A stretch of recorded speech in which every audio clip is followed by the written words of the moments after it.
Ashley O'Connor, Head of Investment Strategy at Invesco. Thanks very much for participating in the Inside Network Investment Leaders Forum here in Byron Bay. Thanks, James. It's a pleasure to be here and always great to have a chat. Ashley, you were part of a great session earlier today discussing and arguably busting completely the top 10 myths associated with senior secured loans. But if you had to pick the most common myth associated with senior secured loans, what would it be? The most common myth we come up against in the marketplace is that below investment grade is risky. And the reality is the opposite. Senior secured loans are below investment grade loans to corporates. However, through time, with over 30 years of history, have proven to provide a very smooth investment journey. That's really driven by the floating rate and senior secured status of these loans. So if you think about risk, whether you think about it as volatility, frequency of negative returns, or risk of permanent capital loss, in fact, the senior secured loans asset class is proven to be a low risk asset class through 30 plus years of history. You've got very deep and broad experience across fixed income. How do you see senior secured loans offering more attractive qualities than similar assets?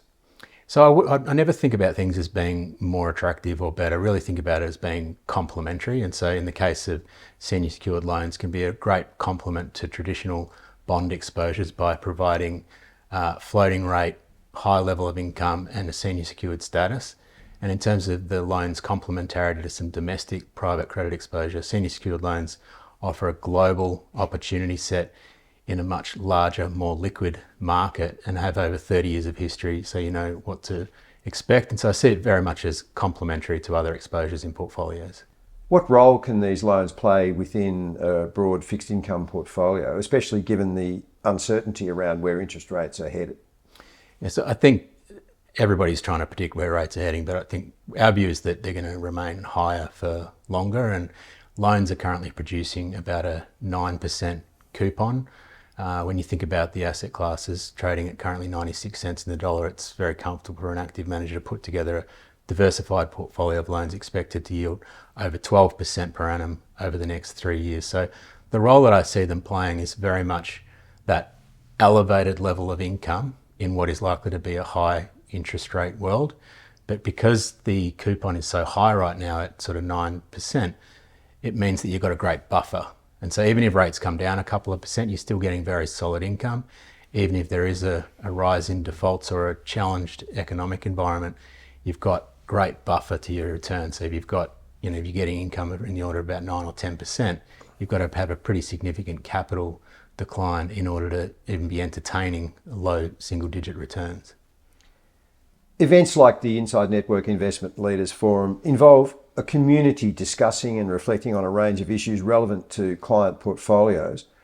What are some of the core messages you're hearing from the senior advisors present about their work and their challenges in the current environment?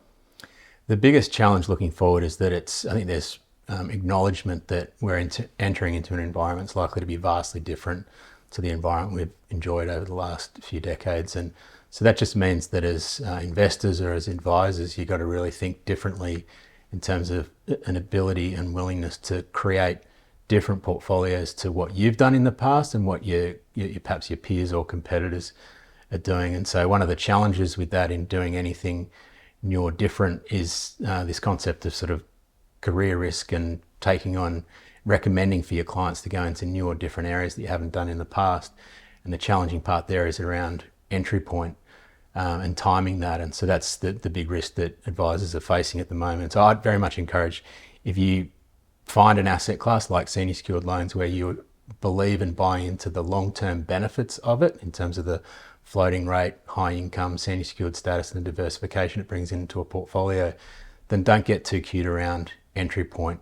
Focus on the long-term benefits rather than your short-term entry point decision, and just choose to average in over time. Finally, looking across the fixed income market, what are the major trends you foresee and how should investors position themselves to take advantage of these new trends that might be coming?